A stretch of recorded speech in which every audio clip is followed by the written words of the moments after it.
इस वीडियो में मैं आपको सिविल से संबंधित कुछ महत्वपूर्ण बातें बताने जा रहा हूँ।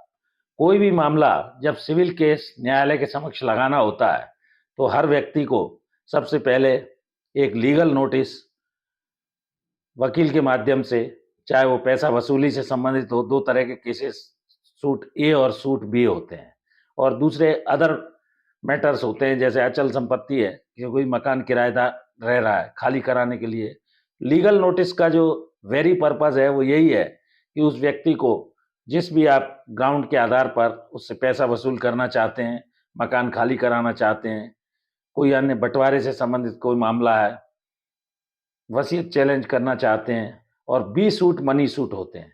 तो सबसे पहले आप लीगल नोटिस दिलवाइए वकील के माध्यम से। अगर वो संतोषजनक जवाब नहीं देता है, आपकी मंशा को पूर्ति नहीं करता है, रिलीफ आपको नहीं देता है, सबसे पहले कोशिश कीजिए एमिकेबली मैटर का सेटल कोर्ट के बाहर मिल बैठकर उसका कोई बीच का रास्ता निकल जाता है तो बेहतर है।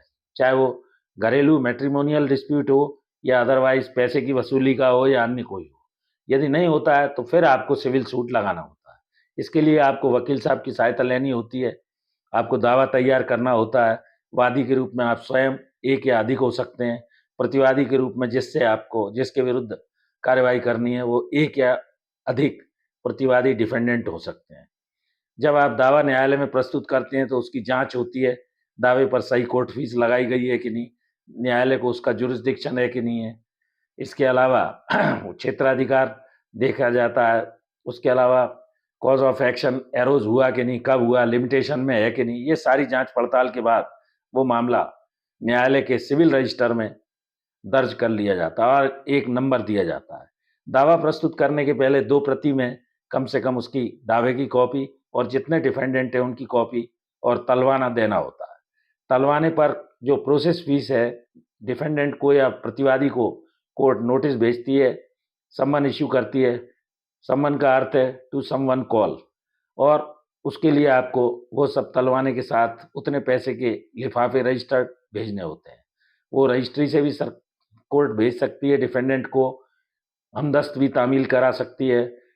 उसके अलावा कोर्ट का नाजिर भी जा सकता है उसकी तामील कराने, और यदि सर्विस नहीं होती है तो ऑर्डर 5 रूल 20 के तहत सब्सटीट्यूटेड पेपर सर्विस कहलाती है। ये न्यायालय की अनुमति से इसका खर्चा वादी को देना होता है और इस तरह से डिफेंडेंट पे सर्विस हो जाती है।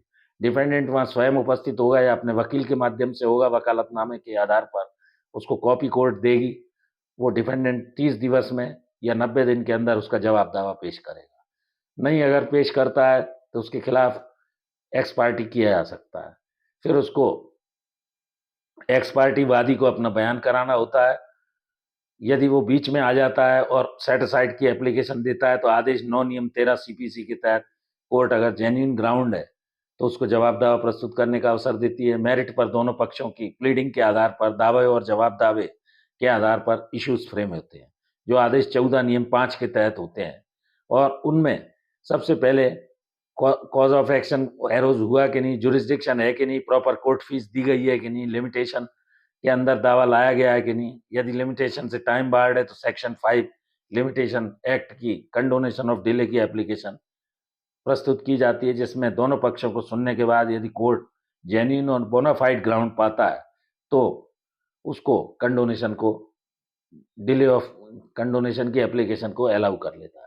प्लेंटिफ की एविडेंस ली जाती है जिस पर डिफेंडेंट के वकील साहब क्रॉस करते हैं। इस तरह प्लेंटिफ को अपना मामला न्यायालय के समक्ष प्रमाणित करना होता है। डिफेंडेंट अपनी एविडेंस देता है जिस पर वादी के वकील साहब क्रॉस करते हैं, और इस तरह पूरी प्रक्रिया न्यायालय की चलती है। बीच में कोई अगर अमेंडमेंट लाना है प्लेंट में, रिटन स्टेटमेंट में, तो ऑर्डर 6 रूल 17 की एप्लीकेशन लगाई जाती है। ये छोटी छोटी मिसलिनियस कोई भी आपका दावा होता है उसको डिसाइड करने के बाद कोर्ट दोनों पक्षों के साक्ष्य के आधार पर, चाहे वो मौखिक साक्ष्य हो, दस्तावेजी साक्ष्य हो, साक्ष्य के दौरान अगर कोई डॉक्यूमेंट असल सामने लाना पड़ता है और उसको जो भी कॉपियां पेश की हैं एग्जिबिट या प्रदर्शित करना होता है। तो इस तरह से बाद में जब दोनों पक्षों की एविडेंस समाप्त हो जाती है, न्यायालय दोनों पक्षों को सुनता है, मौखिक और लिखित तर्क भी दिए जा सकते हैं। इसके बाद कोर्ट सुनने के बाद रिजर्व फॉर ऑर्डर या रिजर्व फॉर जजमेंट कर लेता है।